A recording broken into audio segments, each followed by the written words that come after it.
In the deep sea, you're not on the ground just because you stopped sinking. Peacetime is hard times for merces like me. I used to be grateful for every job, no matter how boring or senseless it was. It's part of my routine to provide protection for supply boats and transports. It was my job to guard a sulfur shipment heading from the Gulf of Bengal to the Argentine Basin.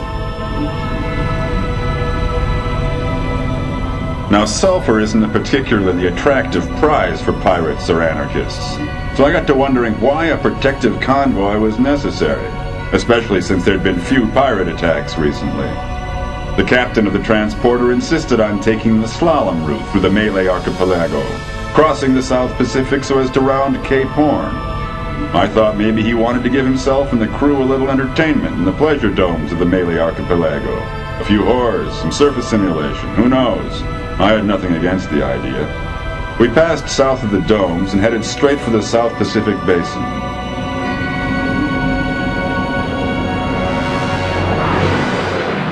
They came at us from every direction. A torpedo exploding close off my bow jolted me from my daydreams. A small fleet of fighter boats under the flag of the Shogun encircled us. It probably wasn't monarchists, just bandits from the tornado zone.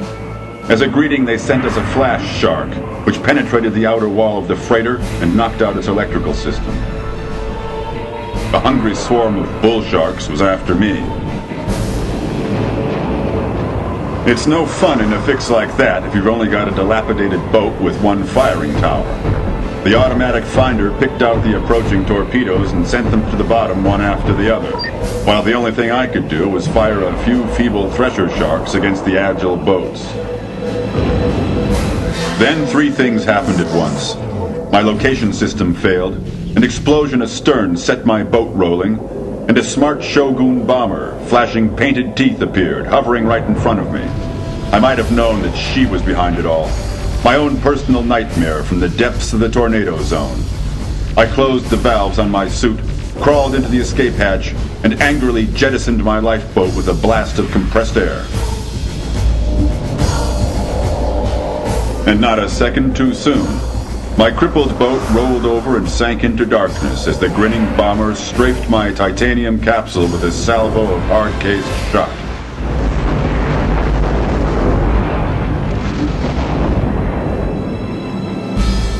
One glance at the freighter confirmed what I feared. Two enemy boats had docked on. The crew was being dealt with already. Before I passed out, I thought of my failure, and I wondered why the hell the anarchists needed sulfur so bad.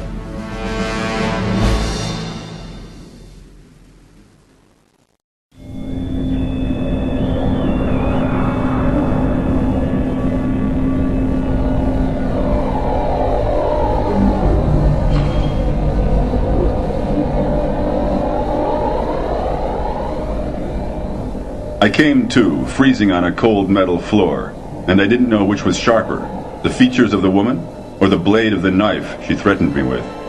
She was a Russo-Japanese named Kung Lung, which means Red Dragon. A long time ago in a penal colony in the Sea of Okhotsk, I slept with her. But at that moment, feelings of nostalgia stayed deep. She was the enemy, always had been. I defeated her once in a fight at the edge of the Sandwich Trench and spared her life. She's like me, and our paths have crossed often, and she's always my enemy.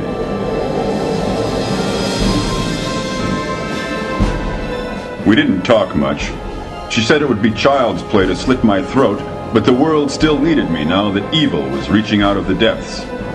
I don't know what she meant by that, but it was the first time I ever heard fear in her voice.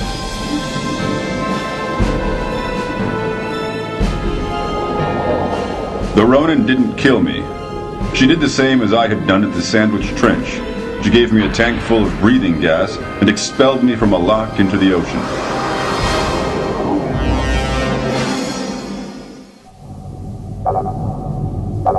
The breathing gas had almost run out when an Atlantic ore freighter picked me up. They brought me to the Argentine Basin, where an unpleasant meeting with my employer was waiting for me. That's where this whole damn business started.